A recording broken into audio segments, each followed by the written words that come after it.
एमाले कांग्रेस माओवादीको विद्यार्थी संगठन त पूर्ण रूपमा खारिज गर्नुपर्छ। विश्वविद्यालयमा प्रतिबन्ध लाउनुपर्छ। विरोध कसले गरे? विद्यार्थी संगठनहरूले। विद्यार्थी संगठनले 1.5 दशकमा एउटा कलेजमा एउटा विद्यार्थीको लागि गरेको राम्रो काम के हो? आपले त दलको झोला मात्र बोक्नु भयो भन्ने आरोप छ नि त। दलको झोला मात्रै बोक्नु भएन। विश्वविद्यालयहरू आज तहस नहस पारेका छन्। विश्वविद्यालयमा भ्रष्टाचारका अखाडा आज विद्यार्थी संगठनका कारणले बनेका छन्। एमाले कांग्रेस माओवादीको त विद्यार्थी संगठनलाई विश्वविद्यालयमा प्रतिबन्ध लाउनुपर्छ। ती भ्रष्टाचार गर्न सिकाउने अखाडा बनेका छन्। विश्वविद्यालयमा भिसी विद्यार्थीका मान्छेहरूबाट कुटिने के, प्रोफेसर कुटिने के। तपाईले 1.5 वर्ष अगाडिको देख्नुभएको भएन हाम्रो मिनबहादुर चलाउनेको केस। अहिले पनि बिचारा चाहिँ व्हील चेयरमा हिँड्नुहुन्छ।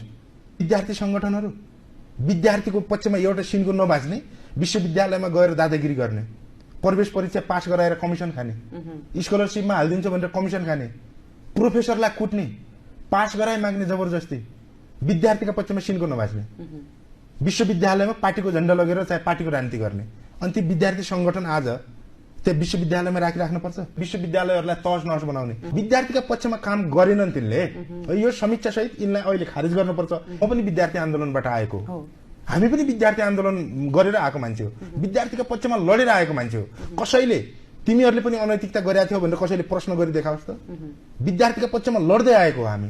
तिनीहरू विश्वविद्यालयका भिसीहरूसँग मिलेर चाहिँ एफिलिएसन बाँड्ने, कलेजहरू बाँड्ने, सम्बन्धन क्या इन्ट्रान्समा चाहिँ तपाईँको पेपर चाहिँ लिक गरेर पैसा खाने, स्वतन्त्र टाइपको चाहिँ स्टुडेन्ट भोइस चाहिँ रहनुपर्छ। जस्तो म काठमाडौँ युनिभर्सिटीमा पढ्दै गर्दाखेरि हैन स्टुडेन्ट काउन्सिल छ क्या। स्टुडेन्ट काउन्सिल मार्फत त्यहाँ इलेक्सन पनि हुन्छ, इलेक्टेड पनि हुन्छ, लिडरशिप स्टुडेन्टको भोइस पनि बोल्छ कि त्यहाँ सबै काम गर्छ। त्यहाँ नहुने भनेको दलको झण्डा मात्रै हुन्छ। हेर्नुस्, अनि ठिक छ त त्यो प्रणाली